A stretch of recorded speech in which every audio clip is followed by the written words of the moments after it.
നമസ്കാരം, ഞാൻ മധു താരന്തട്ടയാണ്. കാസർഗോഡ് ജില്ലയിൽ ബേലെടുക്ക ഗ്രാമപഞ്ചായത്തിൽ താരന്തട്ടയിലാണ് എൻ്റെ വീട്. ഞാൻ ഒരു കൃഷിക്കാരനാണ്.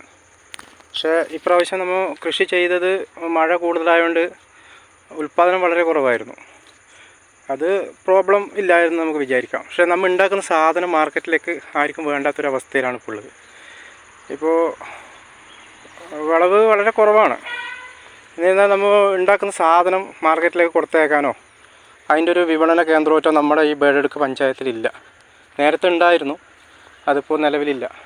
അപ്പോൾ നമ്മളെപ്പോലത്തെ ആൾക്കാർക്ക് വളരെയധികം പ്രയാസങ്ങൾ ഉണ്ടാകുന്നുണ്ട്. ഇപ്പോൾ സ്വന്തമായിട്ട് കടയുണ്ട്, ആ കടയിലൊക്കെ വെച്ച് തീർക്കാൻ പറ്റിയ ഒരു സാധനമല്ല ഇപ്പോൾ. കൂടുതൽ ഒരേക്കറിൻ്റെ മുകളിൽ ഞാൻ ഞരമ്പ കൃഷി മാത്രം ചെയ്തിട്ടുണ്ടായിരുന്നു. ഇപ്പോൾ ഇതിൽ പറിച്ച് കഴിഞ്ഞിട്ടായിട്ടുമ്പോൾ ഏകദേശം ഒരു 1.20